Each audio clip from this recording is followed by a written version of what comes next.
Schedule 1, 2, 3 मैंने add कर दिया है, फिर से नहीं पढ़ाया है, ठीक है। ये सेम था वर्ड टू वर्ड, जो डिफरेंसेस हैं वो हम लोग यहाँ पे समझ लेंगे। सबसे पहला चीज हमने एक क्लाउज पढ़ा था, मतलब सबसेक्शन था, उसमें क्या लिखा हुआ था, अगर रिलेटेड पर्सन अगर कोई सप्लाई ऑफ गुड्स या supply of service without consideration भी देता है तो सप्लाई माना जाएगा। लेकिन एम्प्लॉयर एम्प्लॉय के लिए गिफ्ट के टर्म में कहा था 50,000 से वैल्यू एक्सीड करेगा तब सप्लाई माना जाएगा। तब सवाल आया कि सर जो परक्यूजिट होता है कि क्या वो भी सप्लाई माना जाएगा। तो बोला गया कि परक्यूजिट जो है, जो कॉन्ट्रैक्ट के टाइम था, ठीक है, perquisite provided by the employer to the employee in term of contractual agreement enter into between the employer and employee will not be subject to GST। अब ये परक्यूजिट क्या है? तो परक्यूजिट जब आप इनकम टैक्स पढ़िएगा तो वहाँ भी आएगा।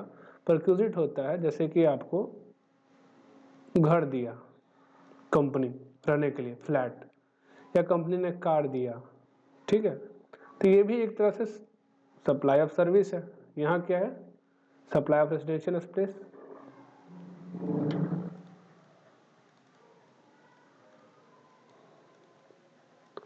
यहाँ पे क्या है? सप्लाई ऑफ सर्विस ऑफ, मतलब लीज पे देना है जो भी, मतलब सप्लाई ऑफ सर्विस है, कार देना आपको। हाउ देना सप्लाई ऑफ सर्विस में आता है, आपको हो सकता है कि ब्रेकफास्ट देता हो कंपनी, ठीक है, या फिर होता है कुछ भी खाने पीने की चीज़ें, यानी कि बड़ी बड़ी कंपनियों में क्या होता है कि दोपहर का खाना वाना सब कुछ देता है।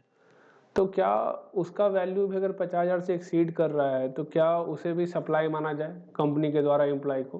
तो कहा गया नहीं। अगर कॉन्ट्रैक्चुअल एग्रीमेंट जो आपका हो रहा था एम्प्लॉयर एम्प्लॉय के बीच में, अगर वहाँ पे परक्यूजिट दिया हुआ कि हाँ ये सुविधाएं हम देगी कंपनी आपको, तो वो सप्लाई के डिफिनीशन में नहीं आएगा। लेकिन अगर इसके अलावा कोई गिफ्ट, जैसे दिवाली गिफ्ट, ठीक है, दिवाली गिफ्ट में आपको कंपनी ने एसी दे दिया जिसका कीमत 50,000 से ज़्यादा का है, ठीक है, तो उस केस में आपका सप्लाई अट्रैक्ट होगा। कोई प्रॉब्लम? अब एक क्वेश्चन था डेल क्रेडे एजेंट में। क्वेश्चन क्या था कि mister handsome del credere agent है चाम लिमिटेड का, ठीक है, agree to raise invoice in his own name and also guarantee for the realization of payment from the customer to Charm Limited. In order to realize the payment from customer on time, he extends short-time transaction-based loan to them and charges interest for the same. कहने का मतलब mister handsome DCA है, ठीक है, Charm limited का, और वो agree किया है कि इनवाइसेस जो है इन हिज ओन नेम, ठीक है, and also guarantee for the realisation of payment from the customer to Charm Limited. Charm Limited को पैसा कौन देगा? Mister Handsome. पर मिस्टर हैंडसम पैसा चाम को दे रहा है। Mister Handsome basically credit facility दे रहा है, किसे दे रहा है? कस्टमर को। कस्टमर पैसा मिस्टर चाम को देगा, ठीक है। वो जो फैसिलिटी दे रहा है मिस्टर हैंडसम कस्टमर को, वो उसको short term transaction based loan की तरह दे रहा है और चार्ज कर रहा है इंटरेस्ट उसके लिए। अब for the month of March sale of good by mister handsome in his DCA capacity is ₹2,80,000 and interest earned from the said customer for short term credit facility provided for timely payment of due is 20,000. Further commission charged from Charm Limited in respect of DCA service 30,000। अब ये service देने के लिए DCA 30,000 रुपया उसने charge किया है, किससे? चाम लिमिटेड से, ठीक है। तो पूछा गया कि value of supply of good to customer and value of supply of agency service to Charm limited क्या होगा? तो एजेंसी सर्विस तो 30,000 होगा, नो डाउट। अब ये हम आते हैं कि value of supply of goods to customer क्या होगा। तो आइए एक बार देख लेते हैं ताकि आपको कॉन्सेप्ट याद रहे। तो हमें मालूम है DCA क्या होता है। DCA एक ऐसा एजेंट है जो बेसिकली काम करता है इस तरह से कि आपको कस्टमर को लोन देता है। फॉर एग्जांपल कि आप कभी गए कार खरीदने तो कार लोन देता है ना कार लोन। तो कार लोन देने वाली कंपनी क्या है, एक तरह से डीसीए, डेल क्रेडिट एजेंट। अब डेल क्रेडिट एजेंट पैरा 3 में कब फॉल करेगा, कब फॉल नहीं करेगा, ये समझिए। पैरा 3 में कब फॉल करता है कोई, जब इनवॉइसेस एजेंट अपने नाम पे इशू करवाए, अपने नाम पे इशू करे, समझ गए। तो as already clarified, whether or not the DCA will fall under the ambit of agent under para 3 of schedule 1 depends on the following possible scenario. In case where the invoice for supply of good is issued by the supplier to the customer, either himself or through DCA, the DCA does not fall under the ambit of agent. नहीं समझे। अगर जो invoice है goods के supply करने, हमने car के supply के लिए, अगर कस्टमर के नाम पे ही है, तब तो वो डीसीए पैरा 3 का एजेंट नहीं है, ठीक है। सिर्फ वो सर्विस चार्ज दे रहा है, अपना सर्विस चार्ज कर रहा है लोन देने का। लेकिन अगर इनवॉइसेस डीसीए के नाम पे है तो उस केस में DCA would fall under the ambit of agent, समझ गए। अब दिक्कत यहाँ पे क्या आया, दिक्कत ये आया कि whether the temporary short-term transaction based loan extended by DCA to the recipient for which interest is charged by the DCA is to be included in the value of goods being supplied by the supplier, where DCA is not an agent under the para 3 of schedule 1, ठीक है। पहला problem ये आया कि जो interest charge हो रहा है, जब वैल्यू ऑफ सप्लाई पढ़िएगा तो वहाँ जानिएगा कि जो इंटरेस्ट होता है वो भी पार्ट बनता है वैल्यू ऑफ सप्लाई का। तो ये जो इंटरेस्ट चार्ज हुआ क्या वैल्यू ऑफ सप्लाई का पार्ट बनेगा। तो उस केस में, जिस केस में डीसीए पैरा 3 का एजेंट नहीं है, मतलब इनवॉइस डायरेक्टली कस्टमर के नाम पे है, इनवॉइस डायरेक्टली किसके नाम पे है, कस्टमर के नाम पे है, एजेंट के नाम पे नहीं है। कहने का मतलब यहाँ पे प्रिंसिपल कौन है, यहाँ पे प्रिंसिपल आपका कस्टमर है, ठीक है। कस्टमर प्रिंसिपल है, ये मान लीजिए डेल क्रेडिट एजेंट है और ये आप है सप्लायर। कहने का मतलब है प्रिंसिपल के बिहाफ पे डीसीए गुड्स ले रहा है, ठीक है, on behalf of principal agree to receive the goods, ठीक है। लेकिन क्वेश्चन ये है कि इनवॉइसेस अगर डीसीए अपने नाम पे इशू करवाता है इसके यहाँ, तब तो ये पैरा 3 का एजेंट है शेड्यूल 1। पर अगर अपने नाम पे इनवॉइसेस ना इशू करके इनवॉइसेस डायरेक्टली इसके नाम पे इशू होता है, तो उस केस में ये पैरा 3 का एजेंट नहीं कहलाता है। तो उस केस में प्रोसेस क्या हुआ, उस केस में प्रोसेस हुआ supply of goods from the supplier to the recipient, ठीक है।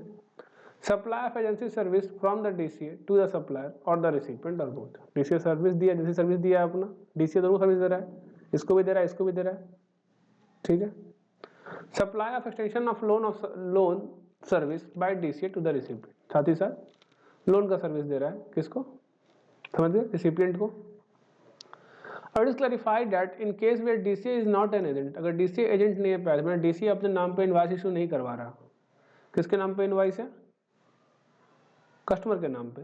The temporary short-term transaction-based loan being provided by the DCA to the buyer is a supply of service by DCA to the recipient on the principal-to-principal basis and is an independent supply. Therefore, the interest being charged by the DCA would not form part of value of supply of good supplied by the supplier. तो कहने का मतलब ये हुआ जो supplier है वो उस केस में जो वैल्यू ऑफ सप्लाई निकालेगा उसमें इंटरेस्ट को इंक्लूड नहीं करेगा। कौन सा इंटरेस्ट, वो इंटरेस्ट जो डीसीए चार्ज कर रहा है किससे, कस्टमर्स लोन देने के लिए। तो जब कार खरीदने गए, कार आपके नाम पे है, ऑब्वियस सा बात है वहाँ जो भी कंपनी है, बजाज हो, चाहे बजाज फाइनेंस हो, चाहे एल&टी फाइनेंस हो, चाहे ABCD SBI हो, HDFC हो, ICICI हो, कोई भी बैंक हो, वो अगर डीसीए काम कर रहा है, कार का बिल आपके नाम पे हुआ है, जब कार का बिल आपके नाम पे हुआ है तो उस केस में जो इंटरेस्ट चार्ज करेगा डीसीए आपसे, कस्टमर से जो इंटरेस्ट चार्ज किया जाएगा, उस इंटरेस्ट को सप्लायर अपने वैल्यू में इंक्लूड नहीं करेगा। और आप ये देखते होंगे कार का वैल्यू सिर्फ कार का वैल्यू रहता है, कार वाली कंपनी या कार का जो डीलर है वो ये नहीं करता कि आपका जो इंटरेस्ट चार्ज होगा वो वैल्यू सप्लाई का पार्ट बनेगा, वो अपना जीएसटी भरता है कार के वैल्यू पे। आ गया समझ में? लेकिन इसी का उल्टा केस, अगर बिल जो है, इनवाइस जो है वो डीसीए अपने नाम पे ना करके, डीसीए अपने नाम पे करके करे तो, मैंने कस्टमर का नाम ना हो, डीसीए का नाम हो, तो उस केस में supply of good by the supplier to DCA, ये आ गया। गुड सप्लाई किसको हुआ? सप्लायर से डीसीए को, फिर डीसीए से रिसिपिएंट को, ये ट्रांजैक्शन फ्लो हुआ। फिर अगर डीसीए अपने नाम पे इनवाइस इशू करवाता है तो पहला सप्लाई हो गया, दूसरा सप्लाई हो गया, तीसरा सप्लाई एजेंसी सर्विस देगा, समझ के, चौथा सप्लाई क्रेडिट फैसिलिटी दे रहा है डीसीए रिसिपिएंट को। अब इस केस में क्लैरिफाई किया गया, it is clarified that in case where the DCA is an agent under para 3 of schedule 1, the temporary short-term transaction with credit being provided by the DCA to the buyer no longer retains character of an independent supply. It is subsumed in the supply of the goods by the DCA to the recipient.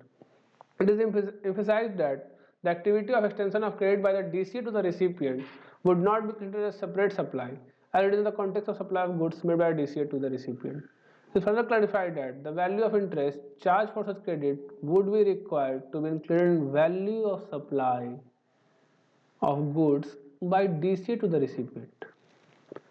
इस case में भी supplier का value of supply में कोई फर्क नहीं पड़ेगा, समझ गए? सप्लायर के वैल्यू ऑफ सप्लाई में कोई फर्क नहीं पड़ेगा, जिस कीमत पे वो कार बेच रहा था उस कीमत पे कार बेचेगा, नॉर्मल काम खत्म। लेकिन अगर बिलिंग डीसीए के नाम पर हुआ है तो उस केस में डीसीए जो, उस केस में कार खरीदा कौन? तो उस केस में कार खरीदा डीसीए, फिर आपको दिया। तो इस केस में डीसीए जो भी इंटरेस्ट चार्ज करेगा क्रेडिट फैसिलिटी के लिए, वो डीसीए का जो वैल्यू ऑफ सप्लाई होगा उसका पार्ट बनेगा, डीसीए के वैल्यू ऑफ सप्लाई का पार्ट बनेगा, ठीक है? उस केस में कार का वैल्यू प्लस इंटरेस्ट डीसीए का वैल्यू ऑफ सप्लाई बनेगा, समझ गए? जब क्वेश्चन पूछा हमसे the value of supply of goods to customer and value of supply by agency service to Charm limited, तो चार्म लिमिटेड को एजेंसी सर्विस दिया, उसका वैल्यू तो 30,000 है, लेकिन यह बिल किसके नाम पे था? Agree to raise invoice in his own name, mister handsome, DCA के नाम पे बिल था। तो value of supply of good to customer, customer को सप्लाई कौन कर रहा है? हैंडसम को गुड सप्लाई करेगा कौन? चार्म लिमिटेड, पैरा 3 का एजेंट है, ठीक है? और हैंडसम सप्लाई करेगा किसको? कस्टमर को। अगर ये वाला केस है जहां इनवॉइस इसके नाम पे इशू हुआ, उस केस में वैल्यू सप्लाई क्या होगा? कार का वैल्यू तो हो ही जाएगा, जैसे अपने वाले केस में गुड्स का वैल्यू 280 प्लस इंटरेस्ट, आया समझ में? तो वैल्यू सप्लाई क्या होगा? 3 लाख और 30,000, समझ गए? अगर पूछता कि चार्म लिमिटेड के लिए वैल्यू ऑफ सप्लाई क्या होगा, तो 280, क्योंकि चार्म लिमिटेड ने जब कार बेचा हैंडसम को, ऐसा माना जाएगा, तो वहां पे प्राइस क्या होगा? 2,80,000, समझ गए? कोई प्रॉब्लम? फिर से क्लियर कर देता हूं, अगर बिलिंग इसके नाम पे होगा तो उस केस में 2 सप्लाई आ जाएगा, एक चार्म लिमिटेड से एजेंट को और फिर एजेंट से कस्टमर को, ठीक है?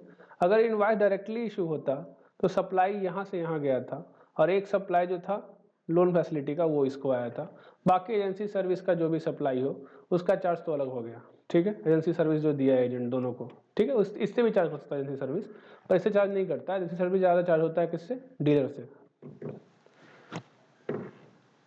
तो समझ में आ गया? तो वैल्यू सप्लाई क्या होगा? 3 लाख। क्यों?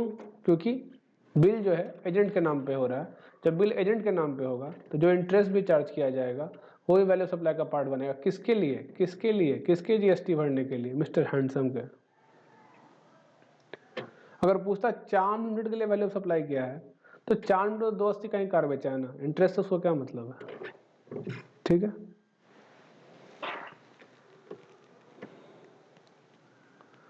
आगे देखते हैं और क्या एडिशन हुआ है। कुछ एक और क्वेश्चन आया है। Mr. Venkat hired a professional firm based in UK to receive the legal consultancy service for his family dispute. The service received by Mr. Venkat dash in case such service are received by Mr. Venkat free of cost, और 2 for a consideration of $1000। अब ध्यान दीजिए, importation of service है, supplier कहाँ है, UK में, ठीक है। Mister Venkat hired a professional firm based in UK to receive the legal consultancy service for his family dispute. For business purpose नहीं है, लेकिन अगर फॉर कंसिडरेशन है तो सप्लाई माना जाएगा। लेकिन अगर फ्री ऑफ कॉस्ट है तो क्या यूके वाला बंदा रिलेटेड पर्सन है? हमें पहले क्या चेक करना है, पहले चेक करना है कि क्या है, इंपोर्टेशन ऑफ सर्विस है, ठीक है। सेकंड थिंग मैंने गुड्स या सर्विस, सेकंड थिंग क्या कंसिडरेशन है, तो अगर हाँ सेकंड केस में कंसिडरेशन है, जैसे ही कंसिडरेशन आ गया तो सप्लाई होगा ही होगा। Importation of service for the consideration, ठीक है, वेदर और not in the course of furtherance of business. समझ गए? तो अगर कंसिडरेशन है तो फर्क नहीं पड़ रहा ना कि बिजनेस के लिए है कि नहीं। अगर कंसिडरेशन मिसिंग है तब चेक करना है ना whether in the course of furtherance of business, और उसके बाद भी चेक करना है कि अगर course of furtherance of business है तो क्या रिलेटेड पार्टी से है या डिस्टिंक्ट पर्सन से है।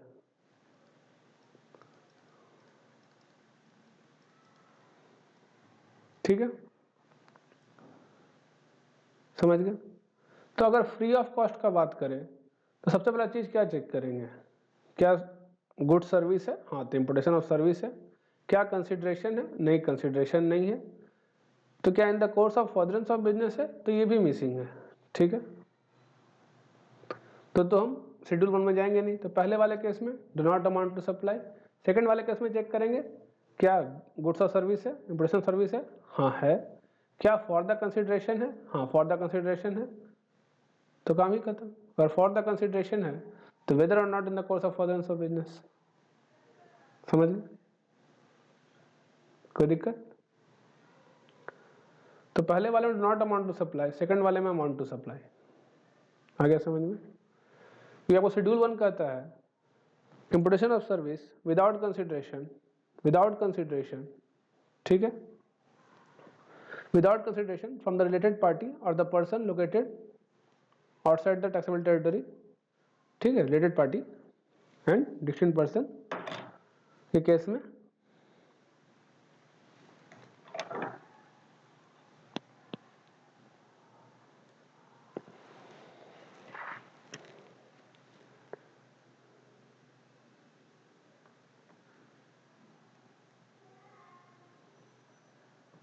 हम आते हैं आगे कुछ और एडिशन।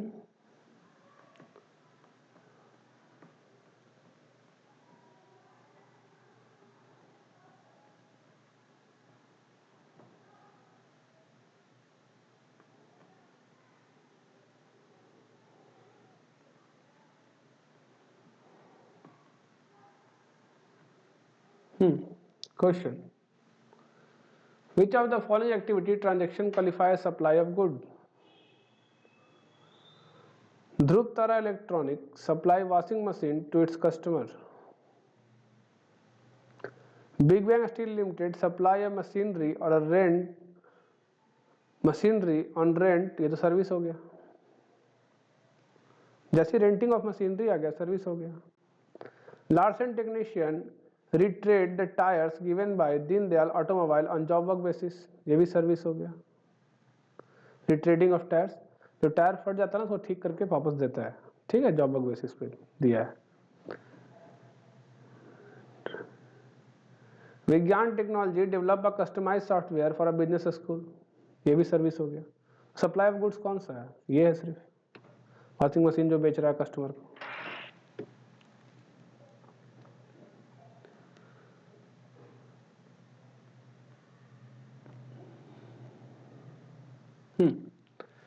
देखिए एक्शनेबल क्लेम शेड्यूल 3 में कवर है, मतलब actionable claim not a supply of goods, not a supply of service, ठीक।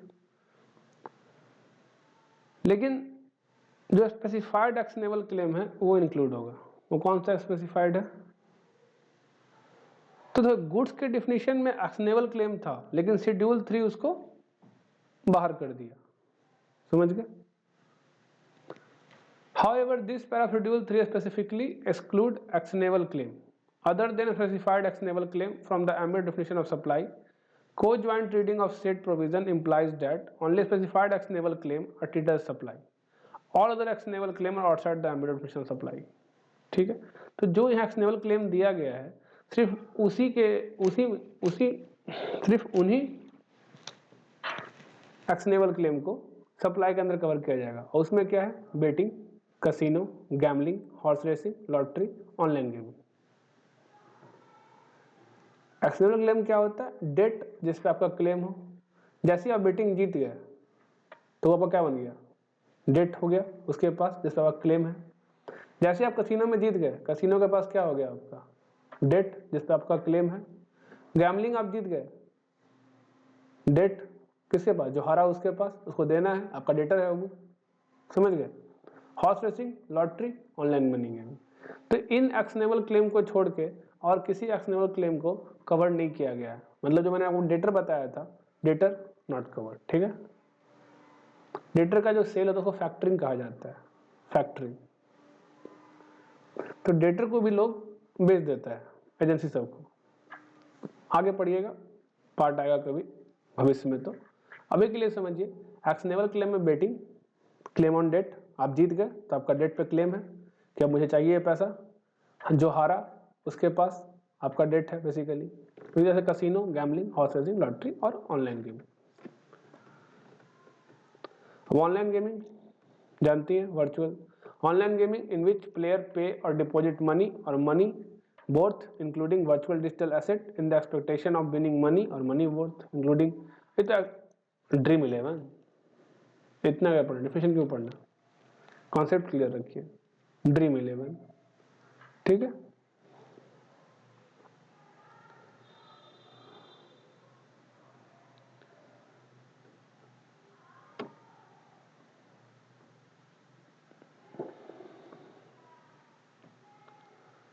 Which of the following activity are considered neither a supply of goods nor a supply of service? Interstate movement of truck between distinct person for repair and maintenance, grant of manning right by the government to business, service provided by an employer to employee। तो service provided by an employer to employee, ये service है, ठीक है। पूछा क्या, supply of goods not supply of service. Lottery भी है, ये भी है, ये भी है, ये नहीं है। Interstate movement of truck between distinct person for repair and maintenance of, समझ गए। अगर इंटरस्टेट मूवमेंट ऑफ ट्रक का, खाली ट्रक, ठीक है, रिपेयर के लिए जा रहा है, रिपेयर होगा तब सर्विस होगा, नहीं समझे। जब वो बाय द वे आपका ट्रक है, ठीक है, ये ट्रक खराब हो गया तो आप इसे लेके जा रहे हैं। अब ये स्टेट ए में बनेगा नहीं, स्टेट बी में जाके बनेगा। तो जब आप स्टेट बी पहुंचे तो जब ये मूवमेंट हुआ तो बोले यार गुड्स है, ही तो ट्रक भी गुड है और मूव कर रहा है। पर मूव कर क्यों रहा है, मूव कर रहा है रिपेयर और मेंटेनेंस के लिए, ठीक है। ट्रक का सप्लाई नहीं हुआ है, ट्रक बेचा नहीं गया है, आया समझ में। तो वही चीज कर रहा है। इसके बारे में आपको ऊपर बताया होगा, ये रहा interstate movement of rig, tool, spare and all goods on wheel. Interested movement of rig, tools and spare and all good of wheel, except in case the movement of such good is for further supply of same good. Such interstate movements are treated neither supply of good nor a supply of service, and consequently no IGST would be applicable on such movement. In this context, also retreated that applicable CGST as the case may be is liable on the repair and maintenance done for such good. जो maintenance होगा, repair होगा, वो तो तब ना जब वहां पहुंचेगा सामान। ये सर्विस है, लेकिन जब वहां पहुंचेगा, रिपेयर मेंटेनेंस होगा तब सर्विस होगा ना। अभी रिपेयर के लिए नहीं जा रहा, रिपेयर सर्विस को गैराज होगा, वो गैराज वाले का सर्विस है, वो तो तब देगा ना जब मैं वहां ट्रक लेके पहुंचूंगा। तो जो ट्रक जा रहा है ना, तो मैं ट्रक को बेचने के लिए ले जा रहा हूँ यहाँ से वहां, ठीक है। ट्रक खराब हो गया, कोई प्रॉब्लम आ गया, रिपेयर के लिए जा रहा है, समझ में आया।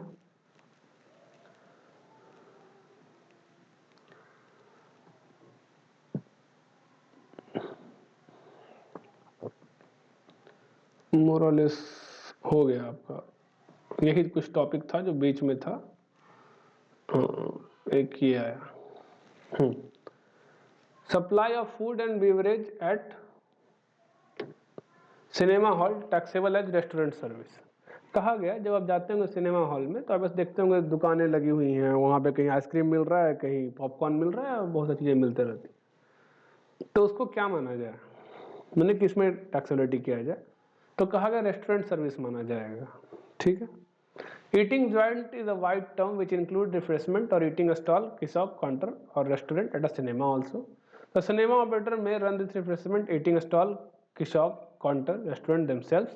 They may give it on a contract to third party. Obvious सा बात है, हो सकता है सिनेमा हॉल खुद ही ओन कर रहा हो वो सारा किसॉप, खुद ही एम्प्लॉय रख के चला रहा हो सकता है मैकडॉनल्ड को दे दिया ठीक है, हो सकता है KFC को दे रखा हो स्टॉल, तो no doubt the customer may like to avail the service supplied by this refreshment snack counter और choose not to avail this service। अब कस्टमर के मन पे खाली पिक्चर देखे चल जाए या बहुत पैसा वाला है तो पॉपकॉर्न खरीद के खाए।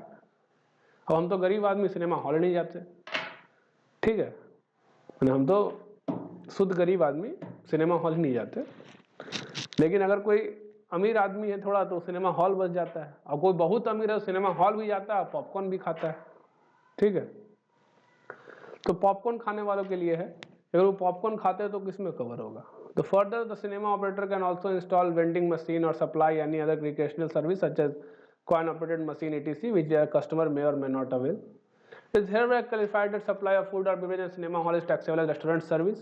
Restaurant service की तरह taxable होगा as long as, जब तक कि the food or beverage are supplied by way of or as a part of a service supplied independently of a cinema exhibition service। ऐसा ना हो कि टिकट के साथ ही है कि हाँ टिकट में इंक्लूड है कि पॉपकॉर्न मिलेगा, तो वहाँ पे फिर वो सिनेमा हॉल का सर्विस माना जाएगा और उसे ट्रीट किया जाएगा। ठीक है, वही चीज लिखा गया, where cinema hall ticket and supply of food and beverage are clubbed, मैंने साथ में together and such bundled supply satisfy the test of complete supply, तो कंप्लीट सप्लाई मान लिया जाएगा।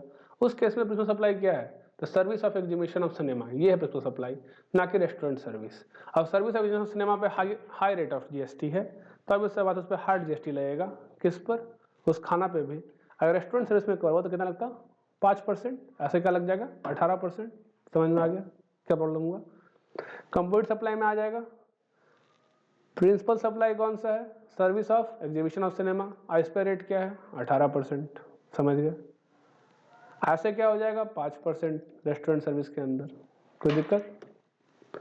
तो नुकसान तो खाली कस्टमर का है, ना सिनेमा हॉल वाले का है ना सरकार का है। सिनेमा देखने हम जाएंगे, क्लब कर देगा 18% पे लेगा, नहीं क्लब करेगा 5% पे लेगा। अब बहुत महंगा पड़ रहा था इसलिए अलग अलग कर दिया है, समझ गए। सिनेमा हॉल के मालिकों ने सरकार पे दबाव दिया होगा कि यार ऐसे में कस्टमर खरीद नहीं रहा 18% पे, 5% पे कर दो।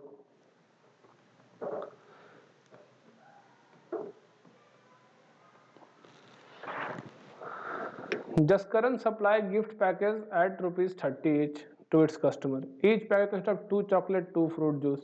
अब अबे सब 2 chocolate, 2 fruit juice, ये कंपोजिट सप्लाई तो है नहीं, मिक्स सप्लाई है।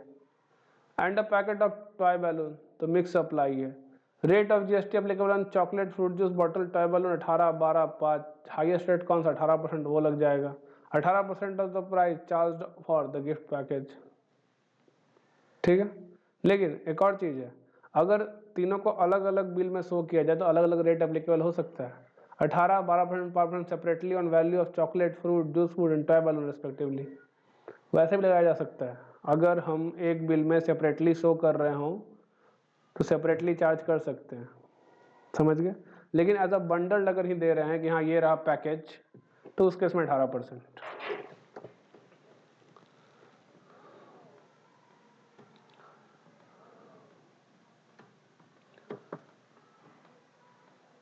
अब आते हैं हम लोग क्वेश्चन पे। पहला question, Meghraj and company wishes to commence the business of supplying readymade garment within Punjab and in the neighboring state of Delhi and Haryana, kindly state as to what is the taxable event under GST and liable of GST, CGST, SGST, IGST on the same। ठीक है, मेराजन company क्या चाह रहा है, wishes to commence the business of supplying readymade garments within Punjab, Punjab के अंदर, मैंने पंजाब में खोल रहा है अपना, in the neighbouring state Delhi and Haryana. समझ गए, kindly state what a taxable event under GST and liability of CGST, SGST, IGST। तो अब ऐसा बता, पंजाब में क्या लगेगा, CGST SGST, लेकिन दिल्ली हरियाणा में क्या लग जाएगा, IGST। कोई दिक्कत? तो इस पार्ट का आंसर तो क्लियर है, within the state CGST SGST, Delhi Haryana में IGST। पर पूछा गया kindly state as to what is the taxable event. अब ये जो क्वेश्चन है इसका डेफिनेशन है आपका सेक्शन 7 सप्लाई ऑफ गुड्स और सर्विस और both for the consideration by a person in the course of furtherance of business. The taxable event under GST is supply of goods or service for the consideration by a person in the course or furtherance of business. फिर पूछा Damodar private limited registered in Delhi is plan to transfer some good to its branch registered in West Bengal. अब ये जो branch है ये same pan के अंदर है, GSTN डिफरेंट है, तो भले विदाउट कंसिडरेशन जा रहा हो, ठीक है, so that the goods can be sold from the branch. The company believed that a transaction that was undertaken by it would not qualify as supply, as no consideration is involved. तो पहले आप बताइएगा कि as per section 7, supply includes supply of goods or service or both for the consideration by a person in the course or furtherance of business. However, as per schedule 1, supply of goods or service or both between related person or between distinct person, ठीक है, even made without consideration deemed to be supply, even made without consideration will be deemed to be supply. So as per schedule 1, in the given case this will amount to be supply even if made without consideration, as the branch ठीक है, and branch of the Damodar Private Limited are distinct person, ठीक है, Damodar Private Limited and its branch is distinct person। कोई दिक्कत? Prithvi Associate is engaged in supply of taxable good. It inquires from its tax advisor as to whether any activity committed as supply, even if made without consideration, in accordance with the provision of GST law। तो पूरा का पूरा क्या आ जाएगा यहाँ पे, schedule 1, पूरा का पूरा शेड्यूल 1, पूरा का पूरा शेड्यूल 1।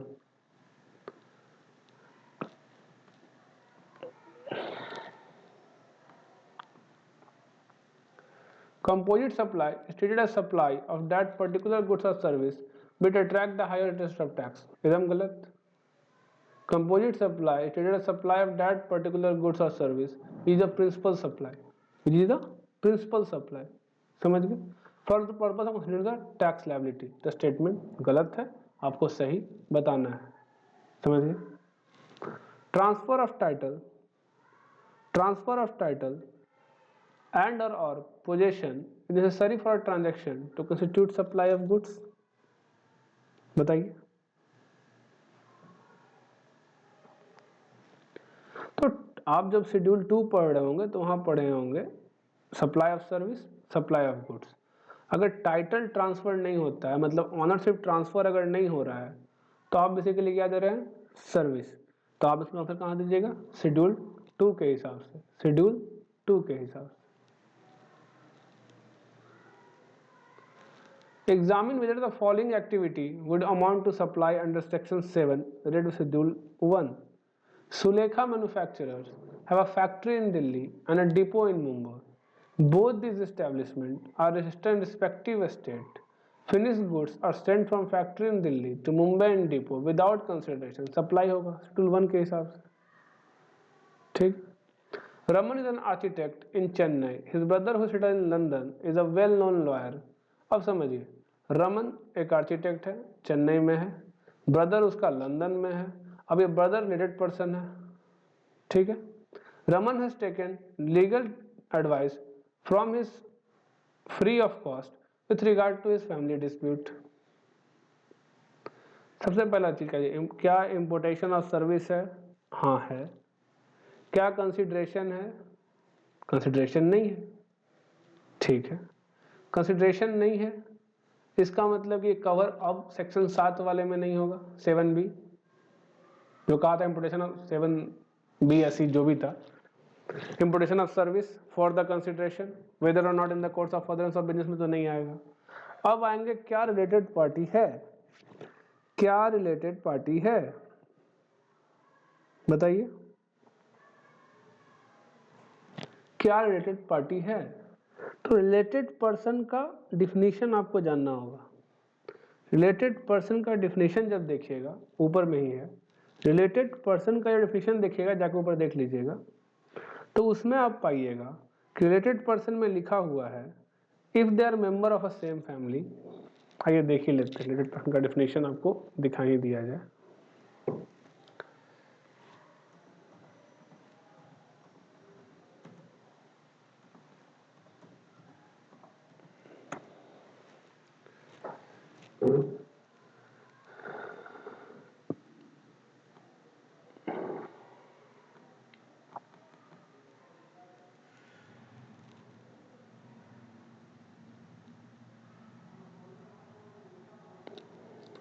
बहुत जगह है, रुकिए तो आपको ऐसे नहीं मिलेगा ये। देखिए डिफिनेशन में यहाँ दिया हुआ है, अगर एक फैमिली का बात करें तो रिलेटेड पर्सन का मतलब होगा स्पाउस, चिल्ड्रन, ठीक है, मतलब बीवी बच्चा, ठीक है, या पति बच्चा अगर महिला है तो। उसके बाद पेरेंट ग्रैंड पेरेंट के लिए क्या कहा गया, parent grand parent brother sister, अगर आप पे होली या मेनली, अब होली का मतलब क्या होता है पूरा 100%, और मेनली का मतलब कम से कम 50% से ज्यादा आप पे डिपेंडेंट हो तो अपने वाले केस में, अपने वाले केस में क्या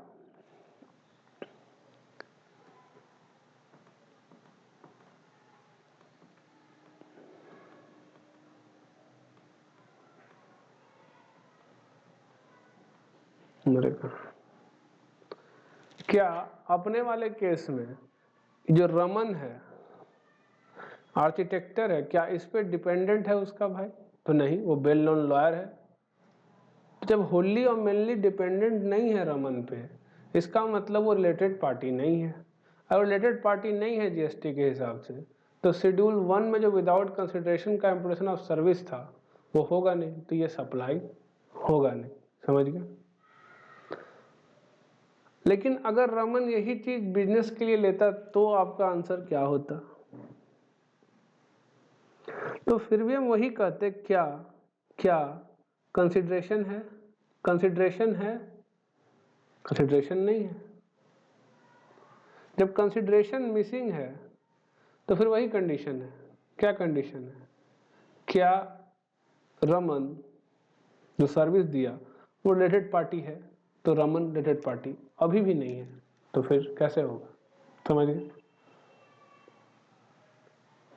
कोई दिक्कत। Importation of service for the consideration जब होता है तब तो क्लियर है कि इन the course of furtherance of business हो चाहे ना हो सप्लाई होगा। लेकिन जब importation of service without consideration होता है तो कंडीशन होता है कि क्या वो जो लिया गया, जो सर्विस लिया गया वो क्या रिलेटेड पार्टी से लिया गया, तो रिलेटेड पार्टी देखना जरूरी है। रिलेटेड पार्टी तो है नहीं, तो रिलेटेड पार्टी नहीं है तो फिर उस केस में कैसे होगा। लेकिन उसके पहले एक और चीज देखना है, क्या इन the course of furtherance of business है, तो in the course of furtherance of business भी नहीं है, समझ, कोई दिक्कत। तो यहां पे आंसर आप दो तरीके दे सकते थे, क्या इन the course of furtherance of business है, और दूसरा ये जिसका भाई है वो रिलेटेड पार्टी नहीं है, दोनों आंसर हो सकता है, समझ गए।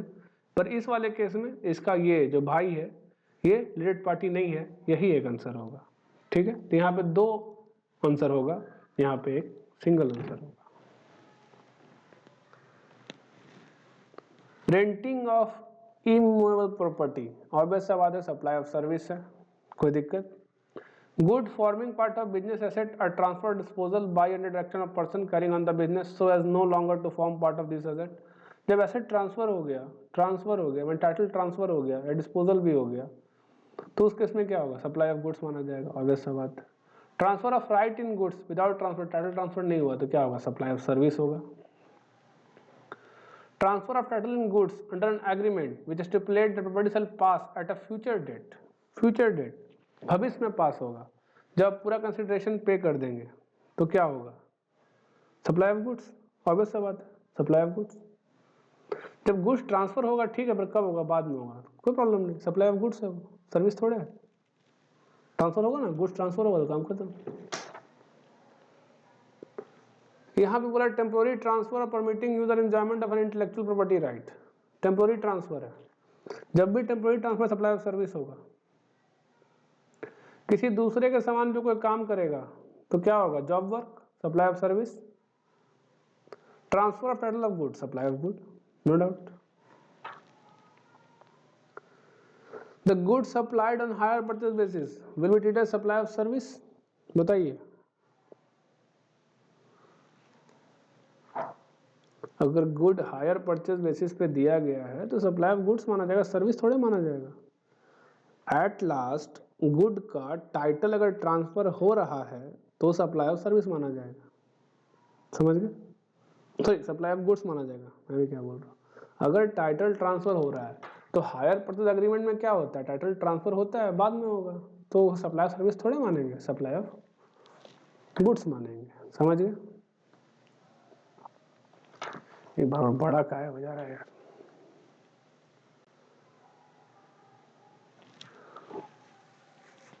अब ये क्वेश्चन है इंपोर्ट ऑफ सर्विस का, ठीक है।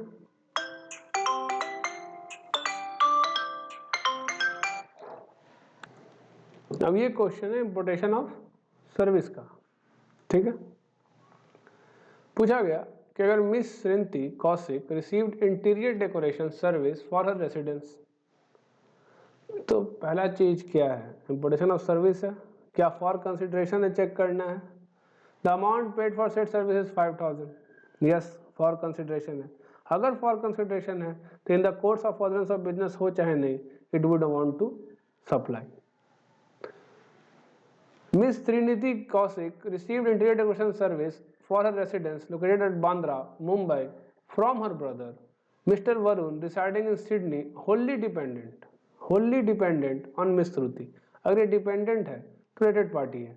Mrs. Shruti did not pay any consideration, समझ गए, कोई consideration पे नहीं की, पर फिर वही सवाल, क्या importation of service है, हाँ है, क्या consideration है तो consideration नहीं है, क्या इन द कोर्स और फर्दरेंस ऑफ बिजनेस है,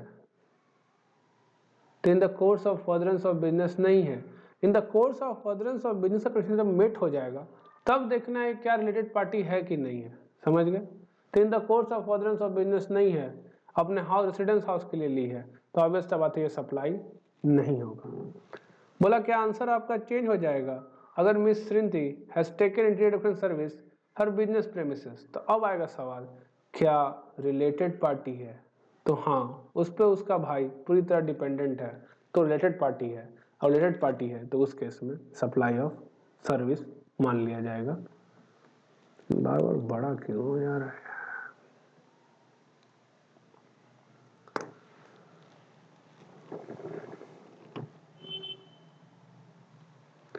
अब Dumdum electronic has sold the following electronic item to aqua retail store, refrigerator 18%, stabiliser 12%, LED television 12%, split air conditioner 28%, stabiliser conditioner 12%।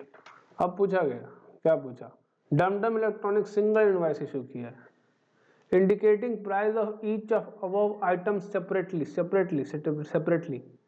अगर सेपरेटली किया है, अगर सेपरेटली किया है, ठीक है, तो मिक्स सप्लाई नहीं माना जाएगा, समझे।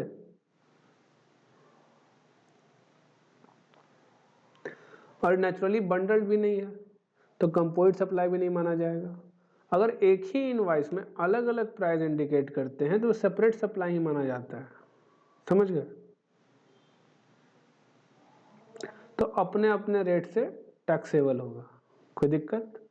यही चीज मैंने आपको बताया था कि अगर मिक्स्ड सप्लाई में अलग अलग रेट से अगर मैं शो करता हूँ indicating price of each above item separately, अगर सेपरेटली देता हूँ तो मैं सेपरेटली रेट चार्ज कर सकता हूँ, कोई दिक्कत नहीं है। लेकिन अगर अक्वल restore single check 1 lakh for all the item as a composite discounted price state date of supply, पर अगर ऐसा करते हैं तो उस केस में इसे क्या माना जाएगा, बताइए।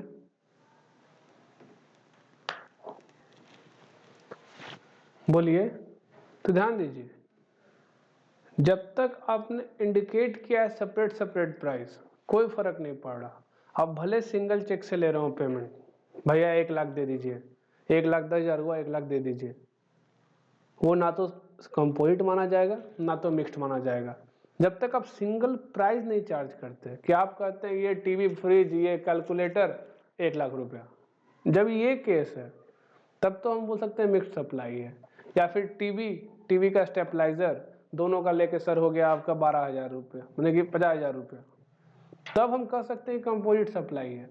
लेकिन अगर हम सेपरेटली चार्ज कर रहे हैं, सेपरेटली सबको शो किए हैं इनवाइस के अंदर अपना, और तब कहते हैं कि सर ठीक है 1,02,000 हुआ, आप 1 लाख ही दीजिए, तो उस केस में आप ये नहीं कह सकते कि हाँ ये मिक्स्ड या कंपोजिट नहीं है, वो मिक्स्ड या कंपोजिट। जब तक इनवाइस में अलग अलग इंडिकेट किए हैं तब तक ना तो मिक्स्ड है ना कंपोजिट है, समझ गए। अब Manikaran registered supplier of Delhi has supplied 20,000 package at ₹30 each at Mukhija gift shop in Punjab. Each package consist 2 chocolate 2 fruit juice a packet of toy balloon. क्या रेट होगा? अब ये सिंगल प्राइस चार्ज कर रहा है इसके लिए 30 रुपया, तो ये हो गया मिक्स्ड सप्लाई, क्योंकि नेचुरली बंडल्ड नहीं है, तो इसका मतलब हाईएस्ट रेट क्या है 18%, ये एप्लीकेबल होगा। तो 20,000 गुने 30 गुने 18%, समझ में आ गया। Gagan engineer private limited registered in Haryana is engaged in providing maintenance and repair service for heavy steel machinery. For carrying out the repair work, Gagan Engineer Private Limited send its container truck equipped with item like repair equipment, consumable, tool, part from Haryana workshop to its own repairing center. ये वही question है जहाँ बोला था movement of interstate movement of jigs, और वो क्या था इंटरस्टेट मूवमेंट ऑफ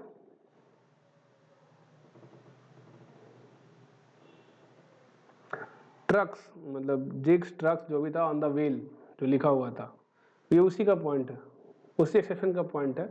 उसके में सप्लाई नहीं माना जाता, तो वही चीज़ है, सप्लाई नहीं माना जाएगा, समझ गए।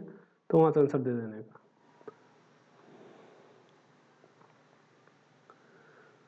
वो लाया क्यों गया? वो लाया इसलिए गया ना, वो हुआ क्या कि जब शेड्यूल 1 बना, शेड्यूल 1 में आपने देखा होगा एक पॉइंट, वहाँ पे लिखा होगा कि विदाउट कंसिडरेशन अगर मूवमेंट होता है गुड्स का बिटवीन रिलेटेड पार्टी और a unit of a distinct person, ठीक है, तो उस केस में सप्लाई माना जाएगा।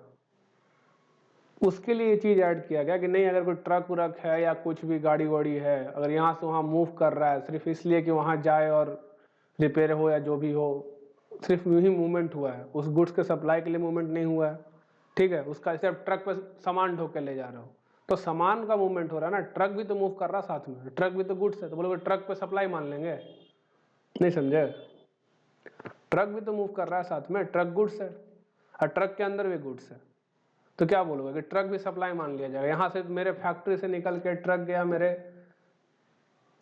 स्टोर पे, तो तुम क्या कहोगे ट्रक के अंदर का गुड्स मूव किया, ठीक है वो सप्लाई है, मान सकते हैं, पर ट्रक थोड़े सप्लाई हो जाएगा, नहीं समझे, क्योंकि ट्रक यहाँ से वहाँ बिकने के लिए नहीं जा रहा है, गुड्स जा रहा है।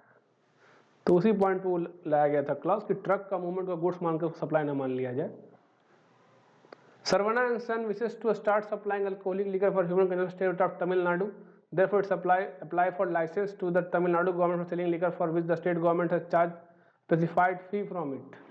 फी चार्ज किया, ठीक है,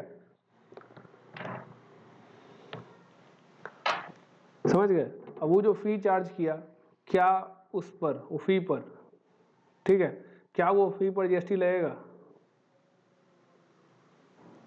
तो बोला गया है कि जो फी चार्ज का स्टेट गवर्नमेंट जो सर्विस देता है उस पर जीएसटी नहीं लगेगा। क्यों? The service by way of grant of alcoholic liquor license by the state government has been notified to be neither a supply of good nor a supply of service. समझ गए? Schedule 3 में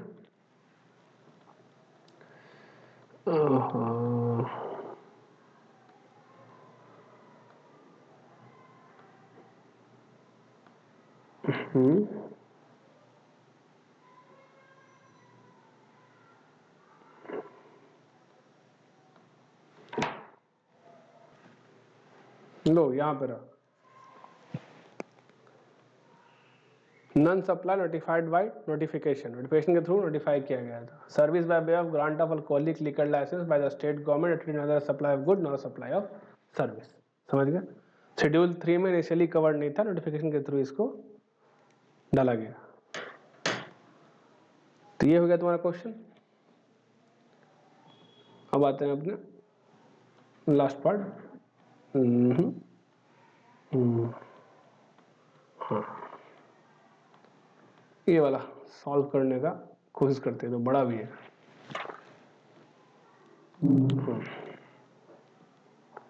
Actionable claim other than dash betting, gambling, horse racing, online mobile gaming, casino is neither supply of good nor supply of service. तो क्या missing है यहाँ पे बताओ? 2 across 2 2 2 2 across, यहाँ पे क्या आएगा?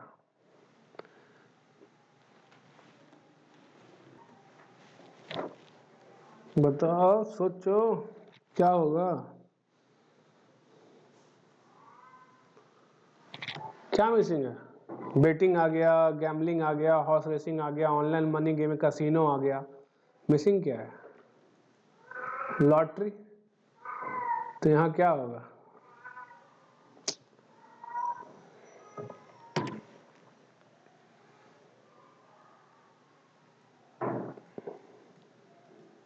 समझ गया?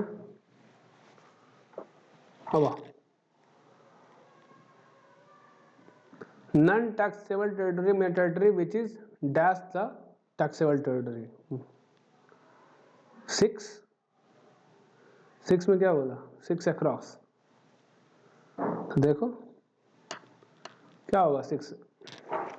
पढ़ा कहाँ हो जाता 6 अक्रॉस क्या होगा? आउटसाइड. नॉन टैक्सेबल टेरिटरी क्या होगा? Outside taxable territory.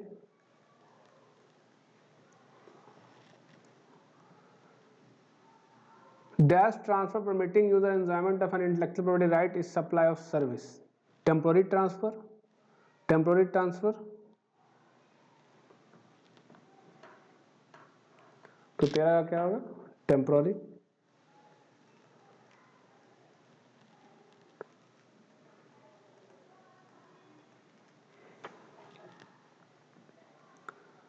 Business include. Business include. बताओ 14 का.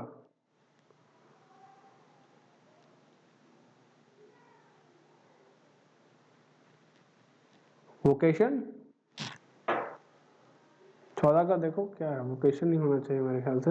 Business include 14. हाँ, वोकेशन याद आया? बिजनेस इंक्लूड वोकेशन लिखा हुआ था शुरू में ही.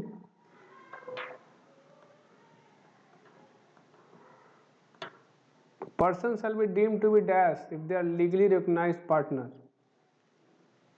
Person shall be deemed to be dash if the legally recognized partner. 16.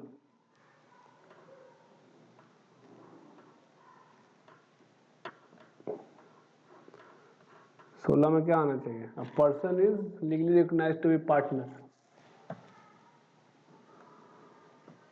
16. Person shall be deemed to be related if they are legally recognized to be partner.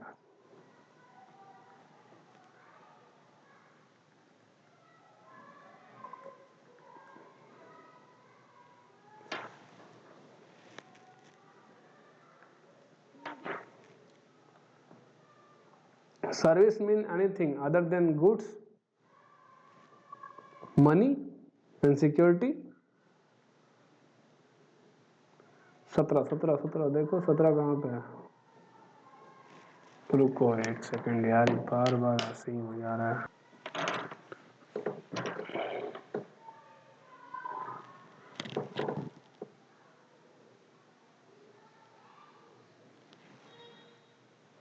सत्रह कहाँ गया? एक दो 17 कहाँ पे? समझ गया?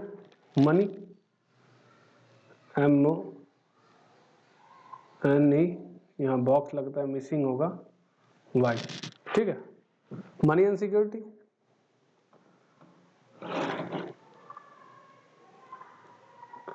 taxable supply mean a supply of goods or service or both which is dash to a tax under CGST Act।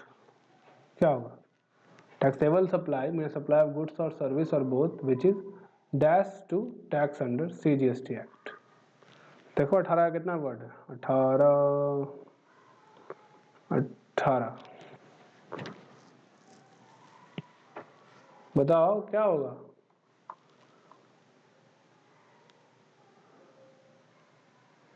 Leviable, leviable to tax, tax levy होगा उस पर।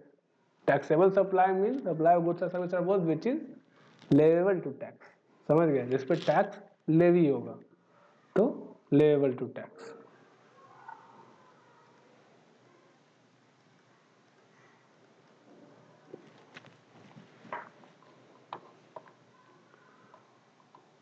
Dash supply mean two or more individuals made in conjunction with each other for a single price where such supply does not constitute a composite supply। तो mixed supply। One का क्या होगा? Mix supply. One का है यहाँ MIXCD। Sale of dash is supply of good not supply of service. Sale of immovable property is not supply of good not supply of service मेरे ख्याल से। ठीक है, देखते हैं 2 में कितना स्पेस दिया है। 2 किधर है भैया? 8 9 2 कहाँ गया? लैंड होगा मेरे ख्याल से तो। हाँ लैंड, इमूवेबल प्रॉपर्टी नहीं, लैंड होगा। समझ गए?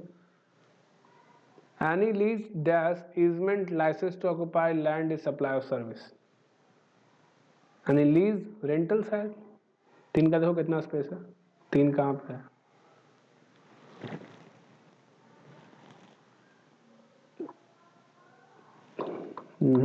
कुछ और होगा वहाँ पे। ठीक है, देखो छोड़ दो अभी। Any lease पता नहीं क्या होगा।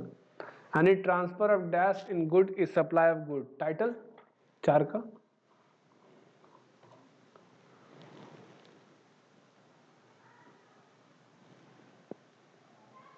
TITLE। dash of immovable property is supply of service। Renting, leasing. ठीक है, 5 का देखो क्या है? 5 कहाँ गया? RENT, नहीं रेंटिंग नहीं होगा, रेंटिंग ही होना चाहिए और तो कुछ हो नहीं सकता। RENTING, रेंटिंग होना चाहिए और कुछ मेरा सही लगता क्या होगा? वहाँ ही बॉक्स गायब होगा। Dash supply mean supply comprising of 2 or more taxable supply naturally bundle composite। 7 का देखो composite। ठीक है। Manufacture mean processing of raw material in any matter that result in emergence of new product having a distinct name and character। distinct name and character, different नाम character होना चाहिए उसका। तो 8 का देखो डिस्टिंक्ट शायद आ जाए वहां पे। 8 DISTINCT, डिस्टिंक्ट, डिफरेंट। और मैन्युफैक्चर करने के बाद सेम गुड थोड़ा रहेगा, डिफरेंट गुड हो जाएगा, उसको डिस्टिंक्ट करता है। समझ गए? Admission of a person to an premises for consideration is also include in service. Service 9 का देखो, 9 कहाँ पे है? सर्विस नहीं होगा, सर्विस नहीं होगा तो एन है बीच में, सर्विस तो होगा, मैं सर्विस है पर सर्विस आंसर नहीं होगा। It also include in business मेरे ख्याल से, BUSINESS, हाँ बिजनेस।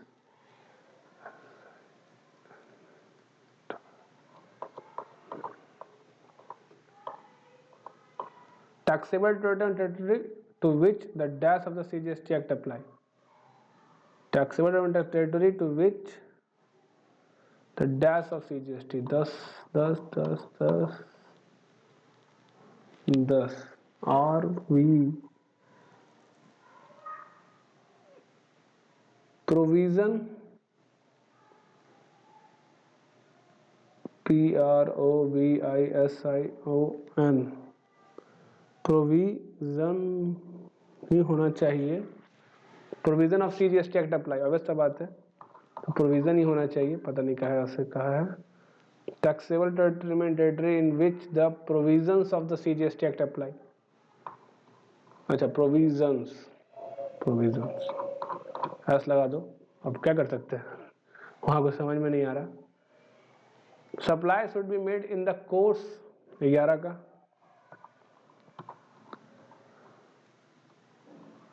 ग्यारह कोर्स, COURS कोर्स। 12 का government means the dash, central government,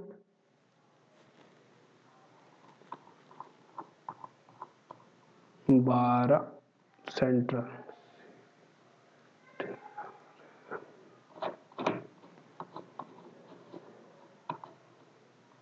any dash that is held for its numismatic value is not a money।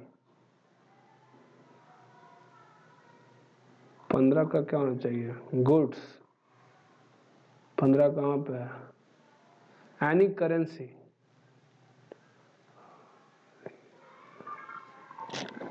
Currency मेरे ख्याल से करेंसी होना चाहिए, कुछ नहीं आएगा, क्या लगता है तुमको?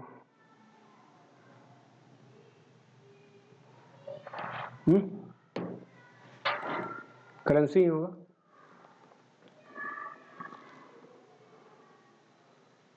Principal agent relationship follows in the ambit of para 3 schedule 1 CGST, the invoice is the name of agent, तो 19 का एजेंट होगा, AGENT, एजेंट।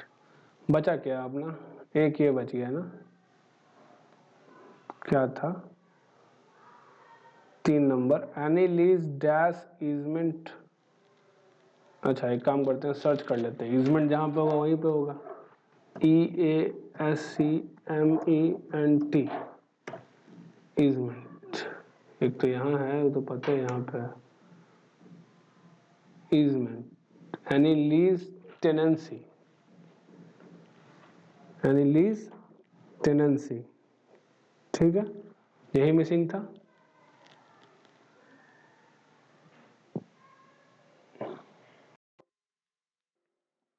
तो टेनेंसी TENANCY,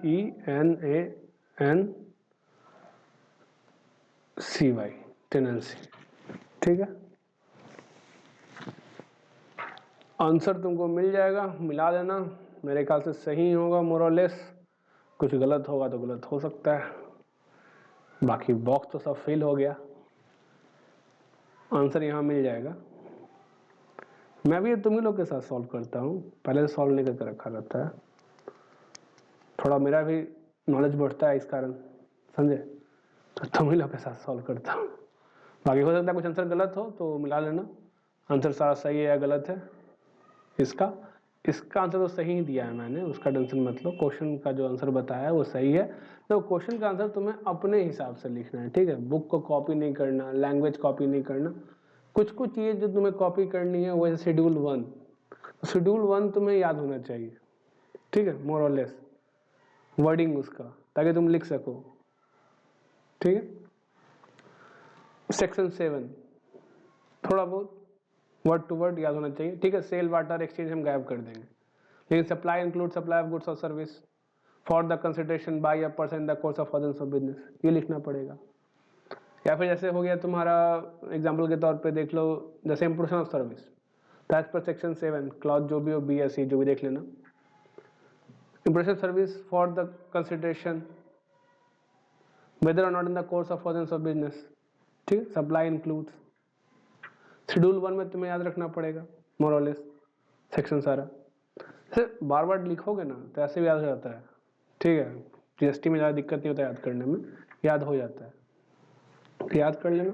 बाकी आंसर अपने वर्ड में लिखना होता है, ज़्यादा कुछ कुछ वर्ड यूज़ होता है बुक्स का, कुछ कुछ स्टेटमेंट वर्ड यूज़ होता है बुक्स का, लेकिन जरूरी नहीं कि आप टोटली आंसर एकदम, ऐसा कोई इंसान नहीं जो वर्ड टू वर्ड याद रखे। अब हो सके हो तो वो सीए ही करे, जरूरी नहीं है, वैसा इंसान हो तो यार साइंटिस्ट बने, देश का भला करे। सीए बन के देश का कौन सा भला होगा, ठीक है, सीए बन के क्लाइंट का भला होता है, देश का नहीं, देश का ही भला करते हैं थोड़ा बहुत, ठीक है, पर अपना भला पहले करते हैं, फिर साइंटिस्ट बनने पे ज़्यादा भला करें। तो सीए बनने के बाद क्लाइंट का भला होता है, अपना भला होता है, उसके बाद देश का भला होता है। तो उतना इंटेलिजेंट कोई बंदा हो तो सीए क्यों करे, साइंटिस्ट बने, देश का भला करे। तो वर्ड टू वर्ड किसी को याद नहीं रहने वाला, ठीक है। तो अपने वर्डिंग को थोड़ा स्ट्रॉन्ग करना है, अपने लैंग्वेज को स्ट्रॉन्ग करना है और अपने हिसाब से लिखना है। बुक का वर्ड टू वर्ड आंसर लिखने का कोई जरूरत नहीं।